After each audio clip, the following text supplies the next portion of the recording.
여러분 안녕하세요. 도쿄 TKTV입니다. 드디어 올 게 왔어요.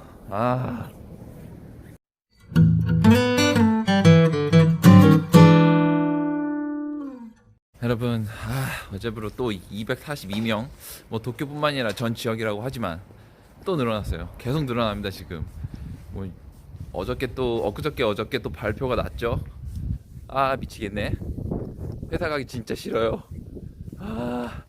제일 두려운 게 뭐냐면 엊그제 나온 얘기가 뭐냐면 2주 후에 일본은, 뭐 뉴스 보신 분들 알 거예요. 일본이 도쿄가 뉴욕처럼 될 것이다 라는 얘기를 했어요. 그 말은 그 늘어나는 수가 거의 지금 비슷하거든요. 그리고 폭발적으로 갑자기 늘어날 수 있는 가능성이 되게 커요. 그 중요한 거는 얘네들이 전주소 조사를 잘 못해요.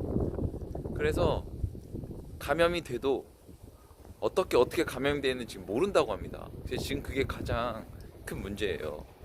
또 하나 보면서 놀란 게 그 도쿄지사가 발표한 게 뭐냐면, 저녁에 그 술 마시는데, 뭐 캬바쿠라라고 하죠. 아시는 분들 아실 거예요. 남자랑 여자랑 술 마시는 데에서 또 발병할 확률이 엄청 높았대요. 근데 중요한 거는 이 전주조사는 뭐냐면 누가 누구 어떻게 만났는지를 조사를 해야 되는데 얘들이 말을 안 해준대요. 왜냐면 그 나를 만나러 온 게스트한테 민폐가 갈까봐. 그래서 지금 막 그 방송에 나온 패널들도 막 되게 답답해 하더라고요. 이거는 게스트 고객한테 민폐가 아니고 생명에 걸린 문제인데 그거를 말하지 않으면 안 되냐, 말해야지 않겠느냐 이렇게 얘기했는데, 중요한 건 그걸 얘기를 하지 않아도, 그 전주소 할 때 그 얘기하지 않아도 그거를 처벌할 수 있는 법적 근거가 아무것도 없다고 합니다. 그래서 그냥 어떻게 감염됐는지 모르는 거예요.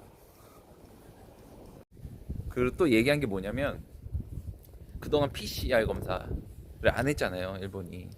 왜 그렇게 안 했는지를 이제 막 물어보고 그랬었는데, 약발이 의료 붕괴가 가장 두렵다고 합니다. 왜냐면 그 검사한 수만큼 폭발적으로 감염자가 늘어날 텐데 그거를 다 수용할 공간이 없는 거예요.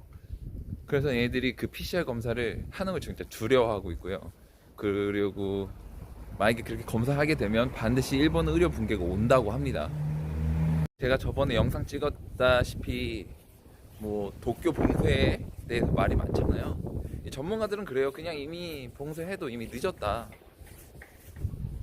그리고 뭐 얘네들이 봉쇄를 해도 나가는 사람에 대한 법적 조치를 하나도 할 수 없다고 합니다. 그러니까 봉쇄를 해도 의미가 없는 거예요. 그러니까 알아서 맡기겠다 이거죠. 여러분 갑자기 화면이 바뀌셔서 놀랐죠? 아까 아침에 찍다가 회사에서 전화가 와갖고 바로 지금 일하고 지금 다시 잠깐 쉬는 시간에 찍는 겁니다. 아무튼 앞서 말한 처럼 약간 조금 많이 위험해요 지금 현재. 근데 일단은 일본도 위험한 상황을 잘 알고 있기 때문에 상황을 잘 알고 있기 때문에 좀 많은 후속 조치가 이제부터 좀 많이 나올 것 같은데, 일단 일본에 사는 사람으로서 좀 기대를 하고 있습니다. 아무튼 일본에 도쿄에 살고 있는 한 사람으로서 어떻게 빨리 일본의 정부라 그래야 되나, 빨리 이런저런 좋은 소식이라도 좀 조치를 취해줬으면 합니다. 그러면 모두도 오늘도 코로나 항상 조심하시고, 끝나기 전에 조금 여기 지금 풍경이 너무 멋있으니까 아까우니까 좀 보여드릴게요. 여러분 이렇게 좋은 화창한 날이지만 뭐 코로나 때문에 어떻게 할 수가 없네요. 아무튼 오늘도 코로나 조심하시고요. 안녕히 계세요. 바이바이.